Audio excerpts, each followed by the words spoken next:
এ আমার মালাইকা ফারিস্তারা বল, তোরা যে এত রাত্রি পর্যন্ত তোরা এরকম করে যখন তোরা গভীর রাত্রিতে মাহফিল সেরে এসেছিস, আমার কোন কোন বান্দারা ছিল বল। আল্লাহ পাকের মালাইকা ফারিস্তারা বলে, ওগো আল্লাহ পাক, ওগো আল্লাহ তাআলা, যেই তোমার ফারিস্তারা আমরা হাজির হয়েছিলাম, আর তোমার বান্দা বান্দিরা যেই জায়গাতে উপস্থিত হয়েছিল, আল্লাহ পাক এই জন্য আমরা ছিলাম যে জায়গাতে তোমার বান্দা বান্দিরা বারবার দুরূদ শরীফ পড়ছিল। বলেন সুবহানাল্লাহ। আল্লাহ পাক কোরআনে আল্লাহ জানায়া দেয়, আল্লাহ কোরআন মাজিদ আল্লাহ ঘোষণা করে, ইন্নাল্লাহা ওয়া মালাইকাতাহু ইউসাল্লুনা আলান নবী। হে আমার বান্দা বান্দিরা, তোমরা শুনে রাখো, নিশ্চয় আল্লাহ পাক আর আল্লাহ পাকের ফারিস্তারা আমার নবীর উপরে দুরূদ পড়ে। জোরে বলুন। আল্লাহ বলেন, ইয়া আইয়ুহাল্লাযীনা আমানু সাল্লু আলাইহি ওয়া সাল্লিমু তাসলিমা। বান্দা বান্দিরা, তোমরা আমার উপরে দুরূদ সালাম পড়ছো এবং তোমরাও আমার নবীর উপরে দুরূদ সালাম তোমরা পড়ো। জোরে বলো না। ওগো আল্লাহ পাক আল্লাহ তাআলা তোমার ওই বান্দা বান্দিরা যে দুরূদ সালাম তারা গুনগুন করে পড়তেছিল, আর আমার নবীর মহাব্বতে আমরা ওই মাহফিলে বসেছিলাম।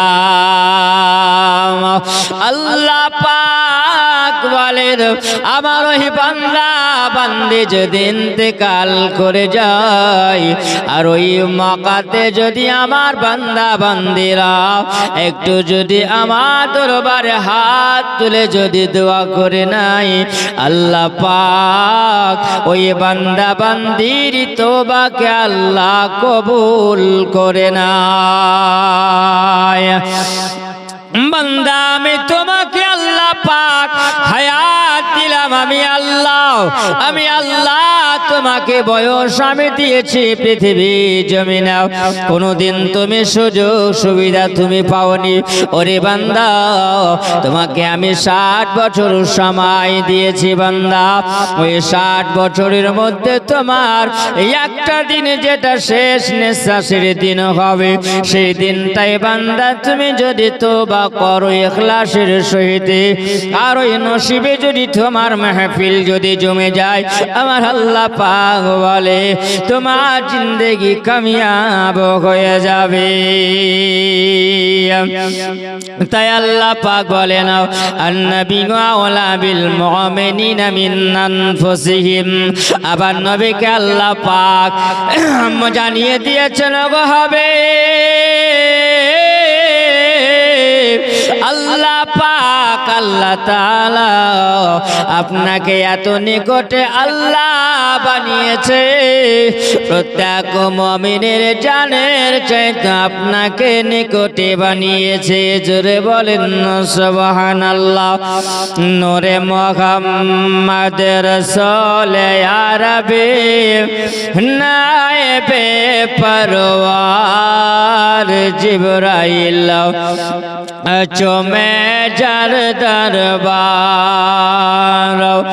নূরে মুহাম্মদ রাসূল আরবি নায়েবে পরওয়ার জিবরাইল চমে যার দরবার, নূরে মুহাম্মদ রাসূল আরবি নায়েবে পরওয়ার জিবরাইল চুমে যার দরবার। লাম থেকে হয় লা ইলাহা, আলিফ থেকে হয় আল্লাহ, লাম থেকে হয় লা ইলাহা, আলিফ থেকে হয় আল্লাহ, আর মিম থেকে হয় নামে মোহাম্মদ যিনি রাসূলুল্লাহ।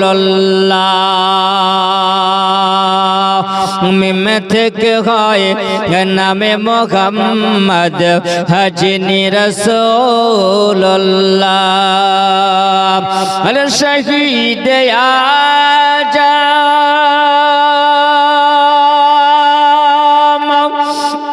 শহীদ আজম ইমাম হোসাইন নওয়াসাতাহার, জিবরাইল চুমে যার দরবার, নূরে মুহাম্মদ রাসূল আরবে নায়েবে পরওয়ার, জিবরাইল চুমে যার দরবার, জিবরাইল চুমে যার দরবার।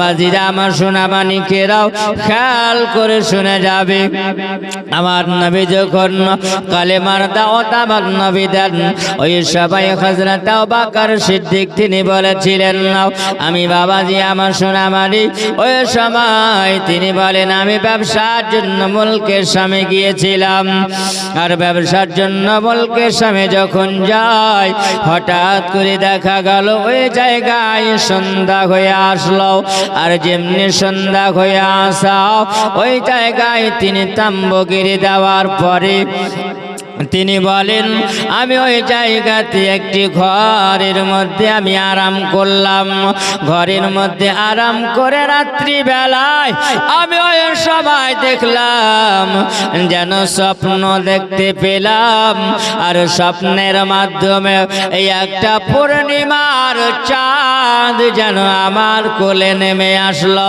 আর যেমনি পূর্ণিমার চাঁদ কোলে নেমে আসা, আর ওই সময় আমি যেন পূর্ণিমার চাঁদকে ধরে নিয়েছি, জোরে বলুন সুবহানাল্লাহ। যেমনি বাবা এ আবু বকর স্বপ্ন দেখেছে, হঠাৎ করে যেন স্বপ্নটা ভেঙে গেছে, যেমনি স্বপ্নে ভেঙে যাওয়া সকাল হয়ে গেছে, তিনি মনে মনে চিন্তা করেন আল্লাহ পাক গো আল্লাহ তাআলা, আমি যে এইরকম স্বপ্ন দেখিলাম এই স্বপ্নের মানেটা কেমন হতে পারে, এই স্বপ্নের মানে জানার জন্য কার কাছে যাব? ওই মুলকের সামের মধ্যে বাবা এক গির্জা দেখতে পাওয়া যায়, আর ওই গির্জার মধ্যে যেন একজন বুহাইরা রাহাব, তিনি বাবা পণ্ডিত ছিলেন, তিনি তাওরাত পড়তে জানিতেন, তিনি জব্বর পড়তে জানেন, তিনি ইনজিল শরীফ পড়তে জানেন না। এমনকি কোনো মানুষ স্বপ্ন যদি দেখে ওই স্বপ্নের মানেটাও তিনি বলে দিতে পারতেন। তিনি মনে মনে চিন্তা করলেন, নাও আমি ওই সময় স্বপ্নের মানেটা জানার জন্য কার কাছে যাব? এই স্বপ্নটা জানতে হলে কোনো একজন পুরোহিতের কাছে যেতে হবে, কোন একজন ব্যক্তির কাছে যেতে হবে। উনি ওই সময় ওই গির্জার বারান্দাতে চলে আসলেন, আসার পরে ডাক দিয়েছেন, নাও একজন ব্যক্তি যেন দারোয়ান দাঁড়িয়ে আছে। উনি ওই সময় জিজ্ঞাসা করলেন, বাবা গো এই জায়গাতে কি কোন একজন পুরোহিত বাবা আছে, তার সঙ্গে আমি একবার দেখা করব?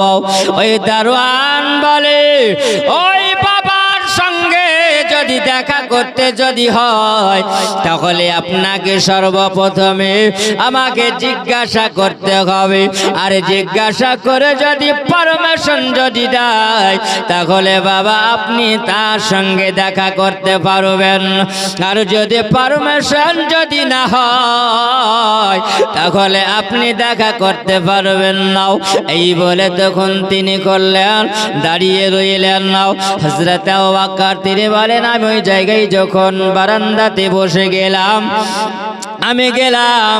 আমি যাবার পরে ওই সময় রাহাবের সঙ্গে আমি কথা বলতে লাগলাম। আমি বললাম, বলো হুজুর, আপনার সঙ্গে একজন মানুষ দেখা করার জন্য এসেছে, আপনি যদি অনুমতি আপনি দেন তাহলে আমি তাকে ডাকবো। তিনি বলছেন, যাও যাও, বলো ওই মানুষটাকে জিজ্ঞাসা করে আসো, ওই মানুষটার বাড়ি কোথায় তাকে জিজ্ঞাসা করো।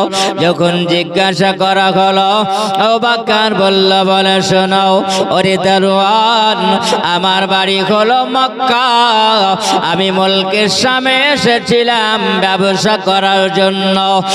বাবা, আমি একটি স্বপ্ন দেখেছিলাম রাত্রিবেলায়, আর এই স্বপ্নটা জানার জন্য আমি একবার স্বপ্নের মানেটা জানার জন্য আমি ওই বাবার সঙ্গে একটু দেখা করব। ওই সময় দারোয়ান নামটা জেনে নেওয়ার পরে ওই জায়গাতে বাবা ওই পুরোহিত বাবাকে জিজ্ঞাসা করলো, ওই রাহাবকে যেমনি জিজ্ঞাসা করা বলছে, বলে হুজুর, ওই মানুষটা এসেছে মক্কা থেকে মুলকের সামনে ব্যবসা করার জন্য, ওই মানুষটার নাম হলো আবু বকর। জোরে বলেন না, ওই মানুষটা আবু বকর নাম। ওই সময় যেন বুখাইরা রাহাব বলে, বলে, শুনে রাখ, জেনে রাখ, যেই মানুষটার সম্পর্কে তুমি আমাকে নাম বলেছো, ওই মানুষটার জন্য একটা ভালো কামরার ব্যবস্থা করো, আর রাত্রিবেলা থাকার কোনো ব্যবস্থা করে দাও, তার রাস্তা পানির ভালো খাবারের ব্যবস্থা করে দাও। হযরত আবু বকর সিদ্দিকের জন্য বাবা একটা ঘর সুন্দর করে দেওয়া হলো। রাত্রিবেলায় ওই দারোয়ান বলতেছে, বলে হুজুর, আপনি বড় পরিশ্রম করে এসেছেন, আপনার জন্য এটা হলো থাকার ঘর, আপনি কি খাবেন বলুন, আপনার জন্য আমরা ব্যবস্থা করব। আবু বকর বলছে, বাবা, আমি এই জায়গায় এসেছি ওই বুহাইরা রাহাবের সঙ্গে দেখা করার জন্য, দুটো মনের কথা একটু খুলে বলবো, ব্যাপার কি আমার এত এইরকম ভাবে কেন ষড়যন্ত্র হয়? বাবা, তোমাকে জিজ্ঞাসা করলাম, তুমি সর্বপ্রথম আমাকে বললে এই জায়গাতে থাকতে দেওয়া হবে না, কোন মানুষকে থাকতে দেওয়া হয় না, এই জন্য একদিন এই জায়গাতে চুরি ডাকাতি হয়েছিল, বলে মাল মাত্রা এই জায়গা থেকে লোটক হয়েছে, এই জন্য এই জায়গাতে কাউকে থাকতে দেওয়া হয় না। কিন্তু বলো, তুমি আমার জন্য এই জায়গাতে একটা ঘর আমার থাকার ব্যবস্থা করেছো, আমি তো কিছু বুঝতে পারি না। হযরত আবু বকর তিনি বলেন, না, আমি যখন ওই ঘরের মধ্যে বিস্তারে যখন আমি রইলাম, আর গভীর রাত্রি হয়েছে, ওই সময় আমাকে যেন খাবার দেওয়া হলো, আমাকে নাস্তা পানি দেওয়া হলো, আমি ওই জায়গায় নাস্তা পানি আমি খেয়ে নিলাম। আর নাস্তা পানি খেয়ে নেওয়ার পর আর একটু যখন গভীর রাত্রি যখন হয়, ওই গভীর রাত্রিতে জানো ডাক দিয়েছে, ওই দারোয়ান ডেকে বলে, ওগো আবু বকর, তোমাকে ডাক দিয়েছে বুহাইরা রাহাব, আপনি চলে আসুন, আপনার সঙ্গে কথা বলবেন। হযরত আবু বকর বলেন, এত গভীর রাত্রে কেন আমাকে ডেকেছেন? ওই সময় তিনি যখন গোটে গোটে পায়ে যখন তিনি গেলেন, যেমনি যাওয়াও হযরত আবু বকর দেখে জানো তিনি অবাক হয়ে গেছে, এই বুহাইরা রাহাব, তার যেন মাথা চুলগুলো লম্বা লম্বা বড় বড় চুল, আর এমন বাবা লম্বা দাড়ি নিয়ে হাতে তসবিহ নিয়ে বসে আছি, দেখে যেন মনে হয়। আবু বকর বলে, এই মানুষ আমি জীবনে কোনোদিন দেখি না। হযরত আবু বকর সামনে গিয়ে যে যেমনি বাবা বসাও ওই সময় রাখাব নসুর যেন ওই সময়ের মুখাইরা রাখাব যেন ওই সময় ওই নজরটাকে যেন অপর দিকে তুলে আমার আবু বকরের দিকে চোখ রাঙিয়ে তাকিয়েছে। যেমনি বাবা আবু বকরের দিকে চোখ রাঙিয়ে যেমনি তাকা সঙ্গে সঙ্গে তিনি যেন ভয়ে ডরে কাঁপতে আরম্ভ করেছেন। ওই রাহাব যেন জিজ্ঞাসা করে বাবা তোমার বাড়ি কোথায় তুমি বলো। তিনি বলছেন আমার বাড়ি হলো মক্কা শহরে। জোরে বলো আমি এসেছিলাম এই মুলকের সামনে ব্যবসা করার জন্য। বাবা ঠিক আছে তবে বলো তোমার বংশের নামটা তুমি বলো, তুমি কোন বংশে তুমি জন্মগ্রহণ করেছ। তিনি বলছেন রাহাব আমি গোলাম কুরাইশ বংশের লোক। তিনি বলছেন কি হয়েছে বলো। তখন তিনি বলতে লাগলেন রাহাব আমি রাত্রি বেলায় এমন বিছানাতে আমি যখন বিছানায় শুয়েছিলাম হঠাৎ করে দেখলাম ওই রাত্রি বেলায় যেন একটা পূর্ণিমার চাঁদ আমার কোলে যখন আসলো আর আমি পূর্ণিমার চাঁদটাকে ধরে নিয়েছিলাম। জোরে বলুন ওই পূর্ণিমার চাঁদ যেমনি আমি দেখলাম আমার কোলে আসলো আর আমি ধরে নিলাম। আর যেমনি আমি ধরে নেওয়া সঙ্গে সঙ্গে যেন আমার ঘুমটা ভেঙে গেল। কিন্তু আমার মনে ভয় হয় আমি তো এরকম স্বপ্ন কোনোদিন দেখি নাই। এই স্বপ্নের মানে যদি জানতে হয় কোনো একজন মানুষের কাছে ভালো মানুষের কাছে যেতে হবে। আর স্বপ্নের মানেটা আমি জানার জন্য আপনার কাছে আমি চলে এসেছি। বলে হুজুর আপনি আমাকে বলুন এই স্বপ্নের মানেটা আপনি জানাইয়া দিন না। তিনি বলেন আবু বকর শোনো যে স্বপ্নটা তুমি দেখেছো এই স্বপ্নটা কোনো এমন ভয়ঙ্কর স্বপ্ন নয়।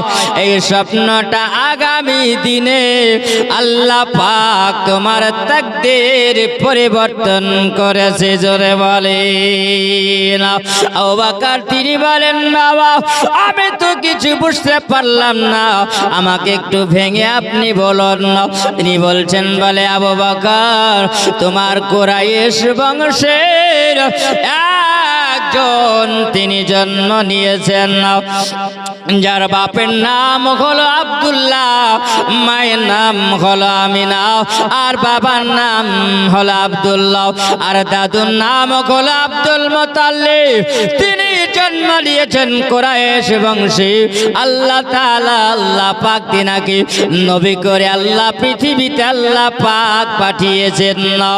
ওগো আবু বকর যেই রাত্রি বেলায় তুমি যে স্বপ্নটা দেখেছো তোমার কলেজে পূর্ণিমা চাঁদ নেমে এসেছিল ওই চাঁদটা দুনিয়ার কোন স্বপ্ন নয়। যে চাঁদ তোমার কোলে নেমে এসেছে ওই চাঁদ হলো মুহাম্মদুর রাসূলুল্লাহ। জোরে বলুন রাঘব ওই সময় যেন বলতেছেন বলে আবু বকর শোনো ওই নবীকে আল্লাহ পাক পৃথিবীতে আল্লাহ পাঠিয়েছেন।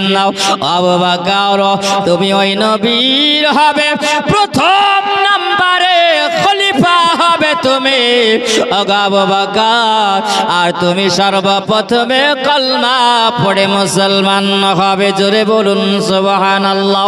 তিনি বলছেন বলে আবু বকর আমি তোমাকে একটু স্বপ্নের মানেটা জানাইয়া দিই। আবু বকর বলেন ওগো বুহাইরা রাহাব আপনি বলুন আপনি শুনতে আছি। বুহাইরা রাহাব বলেন ওগো আবু বকর আল্লাহ পাক আল্লাহ তাআলা তোমাকে এতটা ভালোবেসে নিয়েছে এ আবু বকর আমার ওই নবী মক্কা থেকে যখন মদিনা যাবে হিজরত যখন করবে আর হিজরত করার সময় আপনাকে সঙ্গে করে নিয়ে তিনি হিজরতে যাবেন। জোরে বলুন সাইয়্যিদে আলাম নবী যে শাহে মদিনা মদিনাতে যাইতে নবী হলেন রওয়ানা। জোরে বলুন না মহব্বতে বলেন সুবহানাল্লাহ। সাইয়্যিদে আলম নবীজি শাহে মদিনা মদিনাতে যাইতে নবী হলেন রওয়ানা। মদিনা যাইতে নবী হলেন রওয়ানা।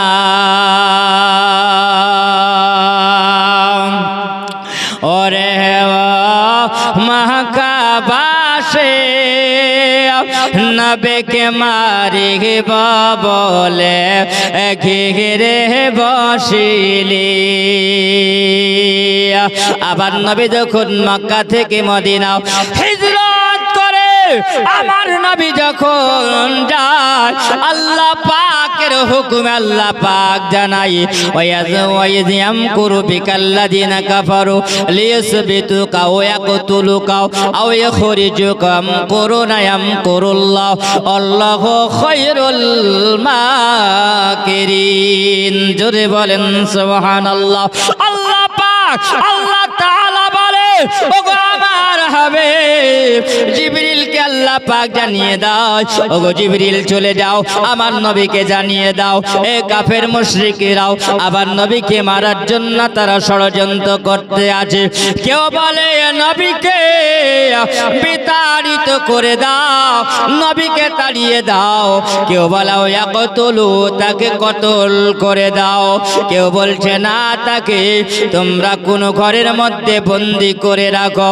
ওগো নবী আপনার জন্য যারা ষড়যন্ত্র যারা করতে আছে আমি আল্লাহ পাক সব শুনতে আছি। জোরে বলুন আল্লাহ পাক বলেন হাবিব আপনাকে আমি আল্লাহ পাক হুকুম দিলাম আপনি চলে যান মক্কা থেকে মদিনা। জোরে বলুন সুবহানাল্লাহ।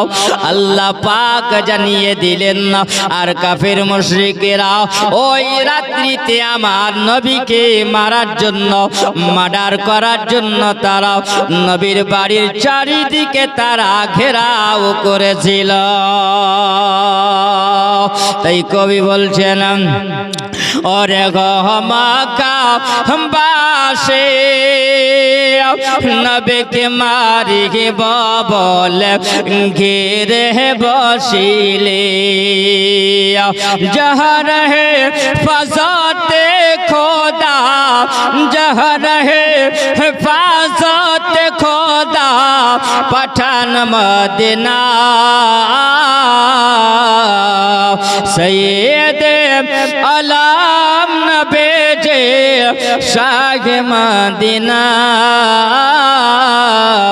मदीना जाएते नबीर हलेन रवाना मदीना जाएते नबी हलेन रवाना। नबी बोलेन हजरत आले আমার বিছানায় শুয়ে যাও গো আলে তো हमारे বলে। জোরে বলুন না সুবহানাল্লাহ। নবী বলেন হযরত আলে আমার বিছানায় শুয়ে যাও গো আলে তো हमारे বলে। হযরত আলে শুয়ে গেলে হযরত আলে শুয়ে গেলে নবীর বিছানায় সৈয়দ আলম নবীজি শাহ মদিনা মদিনা যাইতে নবী হলেন রওয়ানা মদিনা যাইতে নবী হলেন রওয়ানা। আল্লাহ পাক আল্লাহ তাআলা বলেন ওগো নবী আপনি চলে যান, এই মক্কাতে আপনাকে আর থাকতে হবে না। এই কাফির মুশরিকেরা তারা ভালো নয়, এই মক্কাতে আপনাকে তারা সম্মান দিবে না। ওগো নবী আপনি চলে যান, রাতারাতি হিজরত আপনি করলেন। আবার নবী ওই রাতে হিজরত করেছিলেন। আল্লাহ পাক আল্লাহ তাআলা আবার নবীকে জানিয়েছিলেন, ওগো নবী আপনি যখন বের হবেন রাত্রি বেলায়, তারা যেন আপনার বাড়ির চতুর্দিকে তারা ঘেরাও করে নিয়েছে। ওগো নবী আপনি কেমন করে বের হবেন?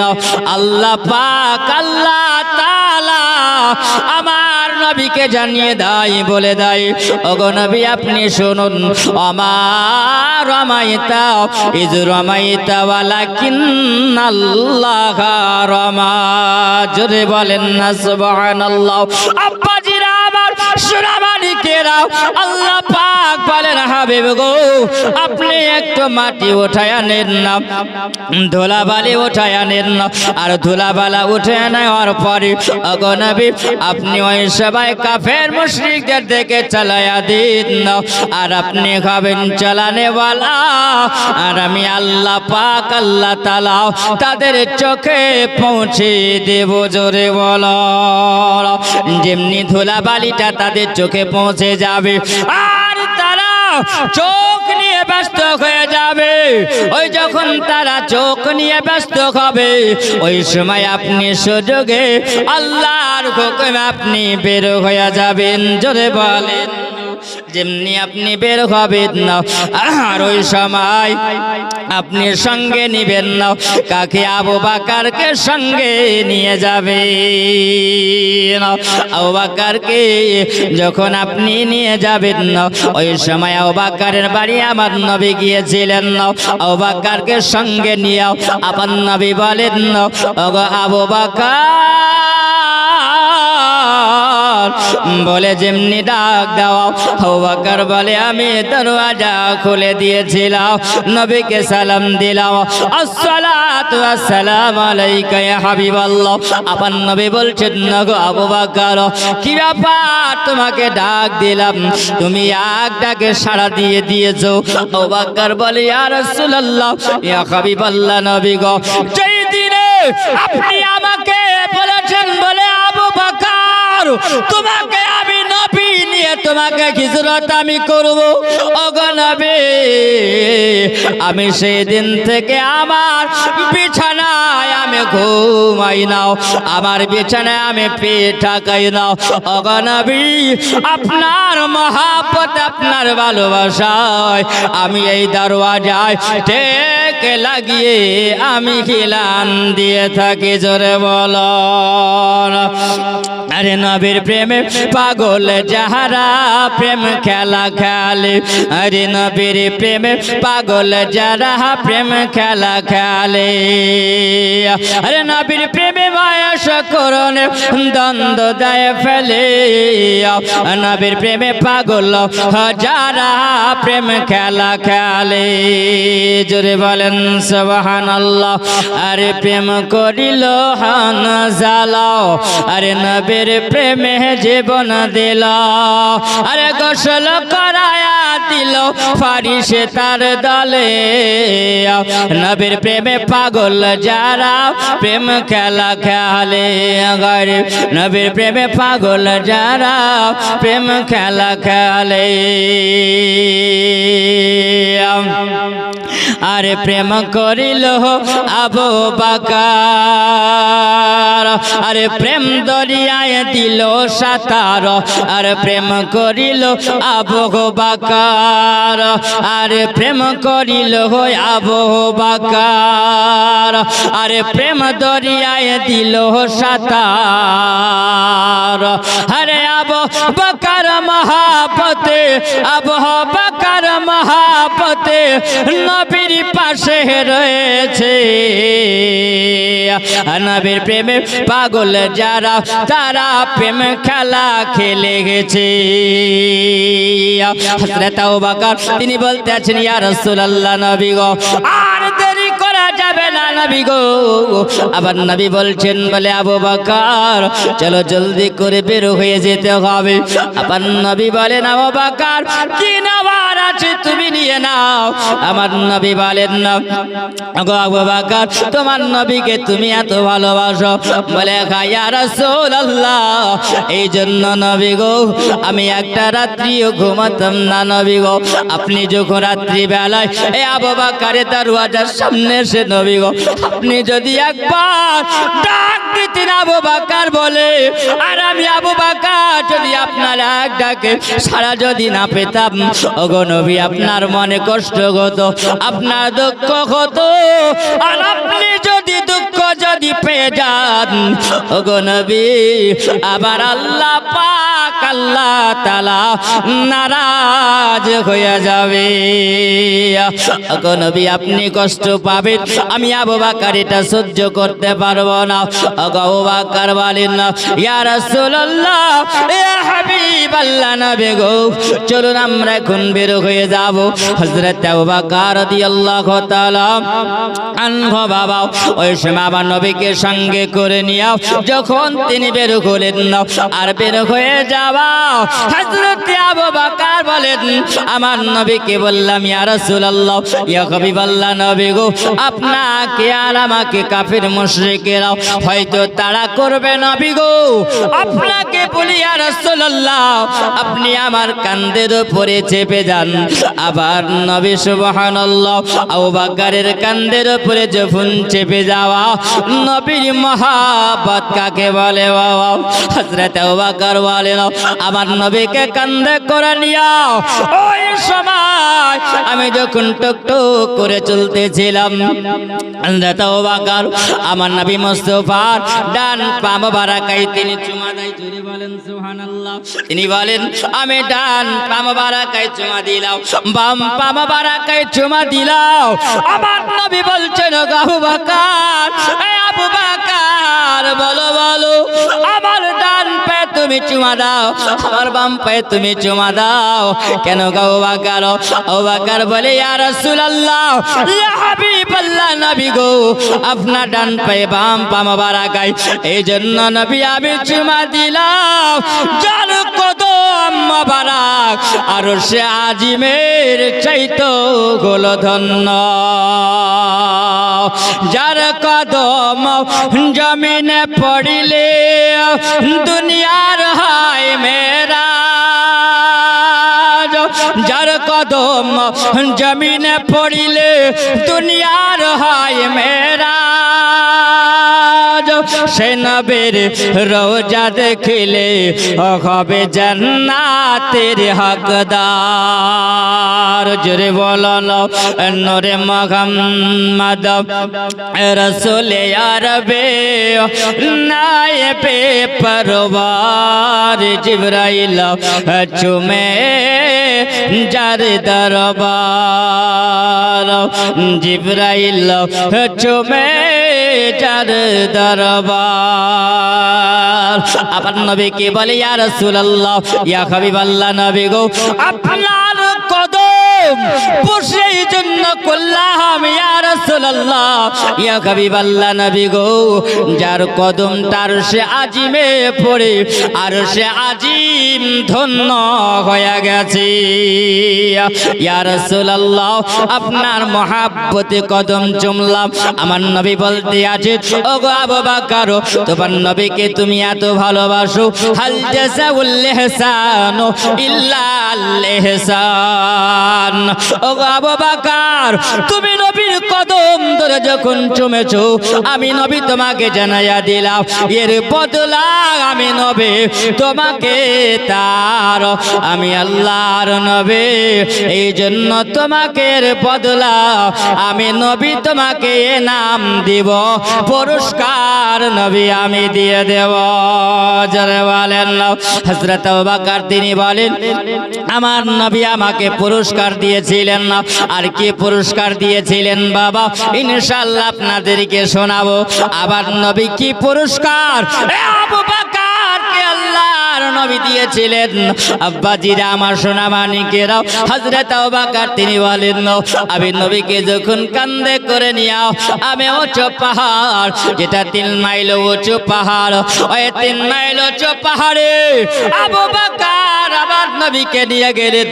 আর যখন নিয়ে যাওয়া আবু বকর বলে ইয়া রাসূলুল্লাহ, ইয়া হাবিবাল্লাহ, নবী গো আপনি একটু আরাম করেন, সামনে দেখতে পাওয়া যায় একটা গুহা দেখা যায়, এই গুহাতে ইয়া রাসূলুল্লাহ আমি আগে ঢুকবো, তারপরে আপনাকে ঢোকাবো। জোরে বলুন কেন আবু বকর মনে রাখা আমার নবীকে এত ভালোবাসি। হযরত আবু বকর তিনি বলেন আমি নবীকে বসিয়ে দিলাম আর আমি ঢুকলাম। কেন? এই জন্য যদি ওই গুহার ভিতরে সাপ বিচ্ছু যদি থাকে, হিংস্র প্রাণী যদি থাকে, তাহলে আমাকে ধ্বংস আগে করবে, আমাকে আগে আক্রমণ করবে। আর আমি যদি আক্রমণে যদি আমি ইন্তিকাল করে যাই, আমি যদি মারা যাই, আমার বিনিময়ে আমার নবী বেঁচে থাকবে। জোরে বলো আমার নবীকে আবু বকর এত ভালোবাসেন নাও। হযরত আবু বকর বলে নাও আমি যখন ঢুকে গেলাম, ওই ঢুকে যাওয়ার পরে হযরত আবু বকর বলে একটু জঙ্গল ছিল, আর জঙ্গলটাকে আমি পরিষ্কার করে দিলাম। আর পরিষ্কার করে দেওয়ার পরে যেন দেখতে পাওয়া যায় ছোট ছোট ছিদ্র, যেন দেখতে পাওয়া যায় একটু গুহা দেখতে পাওয়া যায়, হালকা হালকা যেন গর্ত দেখতে পাওয়া যায়। হযরত আবু বকর বলেন ও আল্লাহ তাআলা, আল্লাহ পাক এই গুহার ভিতরে না জানে যদি কোনো বিচ্ছু যদি থাকে, হয়তো আমার নবীকে দংশন করে নেবে, আমি কেমন করে বন্ধ করব? হযরত আবু বকর তিনি বাবা, কেউ বলেছেন একটা চাদর ছিল হযরত আবু বকরের কাছে, আর কেউ বলেছেন আবু বকরের মাথায় একটা পাগড়ি ছিল। ওই পাগড়িটাকে খুলে নেওয়ার পর তিনি বলেন ছোট ছোট করে একটু টুকরা টুকরা করে ওই সময় গর্তের ভিতরে যখন ভরে দেওয়া হলো, আর সব গর্তগুলো বন্ধ করে দিয়েছে, মাত্র একটা গর্ত থেকে গেছে। আবু বকর বলেন আমি যখন আমার নবীকে নিয়ে আমি আরাম করব, আমার নবী যখন আসবেন, ওই সময় আমার পায়ের গোল্লা দিয়াও, পায়ের এড়ি দিয়াও, আমি ওই সময় ফটোটাতে চাপা দিয়ে আমি আবু বকর আবার নবীকে আরাম ফরমাবো। বাবাজিরা আমার সোনা মানিকেরাও, আমার নবীকে ডাক দেয় ইয়া রাসূলুল্লাহ, ইয়া হাবিবাল্লাহ, নবী গো আপনি চলে আসুন। আর নবীকে যখন ডাকলেন, আমার নবী গুহার ভিতরে প্রবেশ করলেন, যে জায়গার নাম হলো গারেশ্বর। জোরে বলুন ওই গারেশ্বরে আমার নবী যখন প্রবেশ করলেন, হযরত আবু বকর বসে আছেন। আমার নবীকে বলেন ইয়া রাসূলুল্লাহ, ইয়া হাবিবাল্লাহ, নবী গো আপনি আমার জাগের উপরে আপনার মাথা মোবারক দিয়া আপনি আরাম করেন। আম্বাজিরা আমার সোনা মানিকেরাও, খেয়াল করে একবার শুনে যাবেন। আবার নবী যখন আরাম করতে আছেন, ওই সময়তে কাফের মুশরিকেরাও আমার নবীকে যেন ধাওয়া করে দিয়েছেন। আবার নবীকে যেমনি ধাওয়া করা, ওই পাহাড়ের উপরে তারা চলে এসেছে। আসার পরে নবী যেন আরাম করতে আছেন। আবু বকর বলে ইয়া রাসূলুল্লাহ, ইয়া হাবিবাল্লাহ, নবী গো আজকে আমরা গুহার ভিতরে আছি, নবী গো এই জায়গায় আপনি আরাম ফরমাচ্ছেন, বাইরে যেন কাফের মুশরিকদের গুনগান আওয়াজ পাওয়া যায়। এই সময় যখন বাবা আওয়াজটা শোনা যায়, আল্লাহ পাক আল্লাহ তাআলা আমার নবীকে হেফাজত করার জন্য আল্লাহ পাক জানিয়ে দেন ওরে কবুতর যা চলে যাও, ওই জায়গাতে একটু বাসা বেঁধে নে। আর বাসা বেঁধে নেওয়ার পরে ওই জায়গায় গুহার সামনে ডিম পেড়ে দে। জোরে বলো আম্বাজিরা আমার সোনা মানিকেরা, আল্লাহ পাক বলে এ মাকড়সা চলে যা, যাবার পর ওই জায়গায় জাল পেড়ে দে। আর গুহার মুখটায় যখন জাল পেড়ে দেবে ওই সময় কাফের মুশরিকেরা আসার পরে তারা বুঝতে পারবে, তাদের ধারণাটা উল্টো হয়ে যাবে। জোরে বলে বাবাজিরা আমার, সোনা মানিকেরাও, আল্লাহ পাক কেন এই জায়গায় কবুতরকে বললেন, কবুতর তুমি ডিম পেড়ে দাও আর মাকড়সা তুমি জাল পেতে দাও? এই জন্য আল্লাহ পাক বলেন না, ইন্নী আ'লামু মা লা তা'লামুন, আমি যেটা জানি জগতের মানুষ, মালাইকা, ফারিস্তারা, তোমরা সেটা কেউ তোমরা জানো না। আল্লাহ যেটা জানেন সেটা আমার আপনার দ্বারাতে সম্ভব হবে না, কাউরি দ্বারাতে সম্ভব হবে না। এই জন্য মুসলমান, আল্লাহ পাক বলেন ওই জায়গাতে আমার হাবিবুল্লাহ, আমার দোস্ত আরাম করতে আছেন। আর হাবিবুল্লাহর দোস্ত যিনি হলেন তিনি হলেন আবু বকর। জোরে বলেন। এই জন্য আমার আল্লাহ পাক ওই কবুতরকে হুকুম দিয়েছিলেন, বাবা ওই কবুতরটা কোন জামানার ছিল, আর ওই মাকড়সা জাল পেড়েছিল, আর জাল পেড়ে যখন বাসা বেঁধেছে ওই মাকড়সাটা কোন জামানার ছিল জানেন আপনারা? কেউ জানেন যে মাকড়সা জাল পেড়েছিল আর কবুতর ডিম পেড়েছিল? সোনামানিক আমার, ওই সময় মাকড়সা যে জাল পেড়েছিল হযরত ইব্রাহিম আলাইহিস সালামের জামানার মাকড়সা। আল্লাহ পাক আল্লাহ তাআলার কাছে হযরত ইব্রাহিম আলাইহিস সালাম তিনি কাবা ঘর তিনি নির্মাণ করবেন। তিনি যখন একটু চিন্তায় বসে আছেন কোন জায়গা থেকে ধরব, আল্লাহ পাক আল্লাহ তাআলা জানিয়েছিলেন, ওরে মাকড়সা চলে যা, আমার পয়গম্বর ইব্রাহিম আলাইহিস সালামকে ওই জায়গার নিশানাটা দিয়া তুমি জাল পেড়ে দাও, তাহলে তিনার বসতে সুবিধা হবে। জোরে বলেন সুবহানাল্লাহ।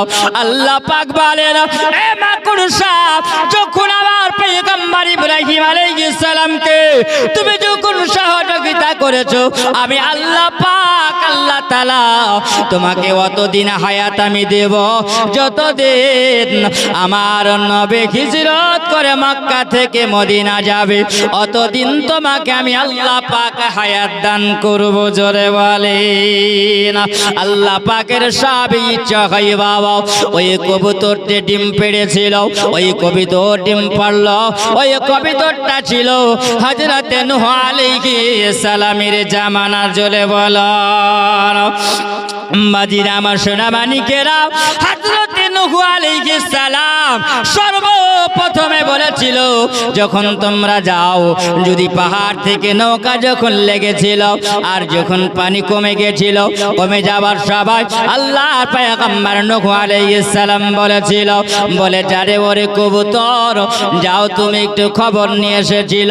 ওই কবুতর যখন খবর দিল, আল্লাহর পয়গম্বর কবুতরের কাছ থেকে খবর সুসংবাদ পেয়েছিল। ভালো সংবাদ পাওয়ার কারণে আল্লাহ পাক আল্লাহ তাআলা বলেন, ওরে কবুতর বলে শোন, তুই যখন আমার পয়গম্বর নূহ আলাইহিস সালামকে তুই যখন রাজি করে নিয়েছিল, আমি আল্লাহ পাক তোর উপরে আমি আল্লাহ খুশি হয়েছি। জোরে বলেন। এই জন্য আল্লাহ পাক বলেন, ওরে কবুতর বলে শোন, তুই মানুষের কাছে হবি প্রিয়, কারণ আমার নবীর কাছে যখন প্রিয় হয়েছিল, আমি আল্লাহ পাকের কাছে তুমি হলে প্রিয়। তবে তোমাকে আমি আল্লাহ পাক অতদিন আমি আল্লাহ হায়াত আমি আল্লাহ দিব, যেই দিনে আমার নবী মক্কা থেকে হিজরত করে যাবে আর কাফের মুশরিকেরা আসবে, আর ওই জায়গায় তুমি ডিম পেড়ে দেবে, মাকড়সা জাল পেড়ে দেবে, কাফেরদের ধারণাটা উল্টো হয়ে যাবে।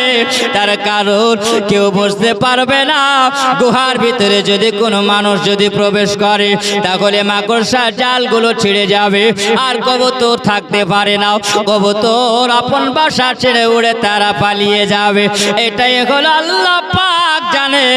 অগণবে আমি আল্লাহ পাক এই জন্য ওই কবুতরকে আর ওই জায়গাতে মাকড়সাকে আল্লাহ পাক জাল পাড়ার হুকুম হুকুম দিয়েছিলেন, জোরে বলুন সুবহানাল্লাহ।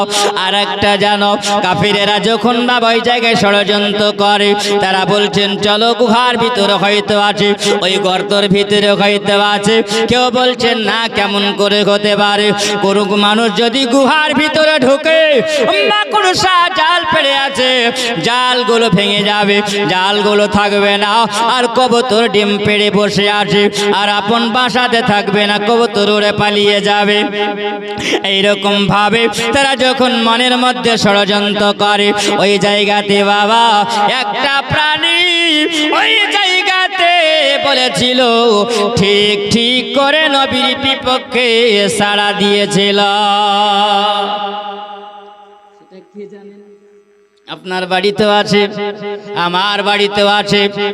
যাকে যদি এক বাড়িতে মারা যায়, আমার নবী বলেছেন 100 নেকি পাওয়া যায়।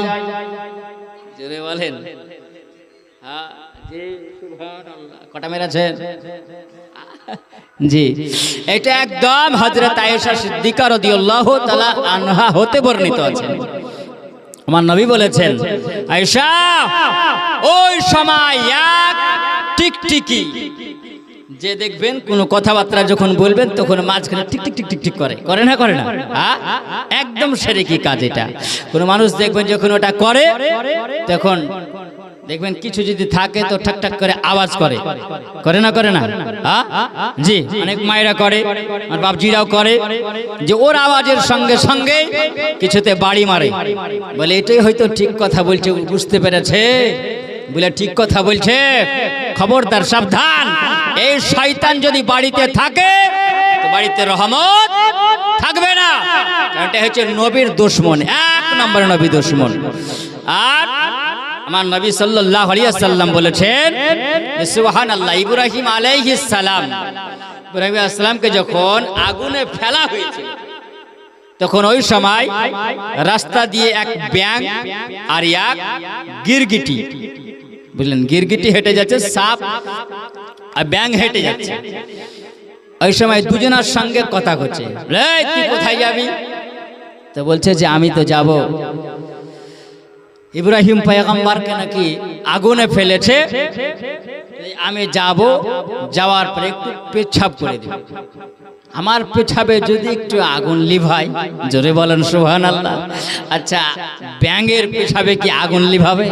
হ্যাঁ, সম্ভব হবে? বড় একটা জায়গাতে যদি আগুন লেগে যায় তো আগ বাঁধনা পানি দিয়ে ঢেলে দিলে পারে লিভাবে? হ্যাঁ, লিভাবে না, তাই না?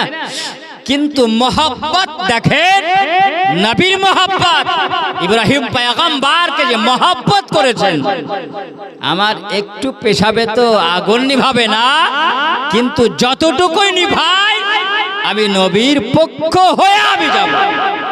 তখন গিরগিটি বলছে, বলে শোন, তুই যে লিভাবি আর আমি যে ফু দিয়া ধরাব। দেখবেন অনেক জায়গাতে ঠান্ডার টাইমে রাস্তাঘাটে কিন্তু বসে একটু মানুষেরা আগুন জেলে একটু গোল করে ঘেরে বসে থাকে না, আগুন খেয়ে গেলে কিন্তু তাই না? জি বাবা, ওই গিরগিটি বলছে যে আমি যাব, আর যাওয়ার পরে ফু দিয়ে ধরাবো। আল্লাহ পাক সব কিন্তু শুনছে, শুনছে না? শুনছে না? আজকে এই জায়গাতে বসে আছেন, নবীর মহব্বতে বসে আছেন, কিন্তু মুসলমান আজকে আমাদের বিচার হলো আলাদা, তাই না? এটা মহব্বতও সবকিছুই কিন্তু হয়। আল্লাহ নবী সাল্লাল্লাহু আলাইহি ওয়াসাল্লাম বলেন, ওই জায়গাতে দেখলেন দুটোর নিয়াত কিন্তু আলাদা আলাদা, তাই না? আলাদা আলাদা নিয়াত, কিন্তু মহব্বতটাও হলো আলাদা, একটা হলো খারাপ আর একটা হলো ভালো। আল্লাহ নবী বলেন, ওই গিরগিটি যদি তুমি এক বাড়িতে যদি মারতে পারো তো একটা মাকবুল হজের সমান নেকি পাওয়া যায়। জোরে বলে। আর হযরত আয়েশা সিদ্দিকা তিনি বলেছেন যে তোমাদের বাড়িতে যদি টিকটিকি থাকে আর ওই টিকটিকি যদি ঠিক ঠিক যদি করে কোনো কথার মধ্যে, বলে না যে কথার ভিতরে লতা ভরিস না, বললে কিন্তু ডিস্টার্ব হয়। অনেক মানুষ দেখবে ভাগ ভাগ করে বকলে পারে কথার ভিতরে টুক করে কথা বলে দেয়, বলে না? জি বাপ, সুবহানাল্লাহ। আর কাজই হলো এটাই, মানুষকে বিভ্রান্তি করা। হযরত আয়েশা সিদ্দিকা তিনি বলেছেন, ওই ঠিক যদি তোমার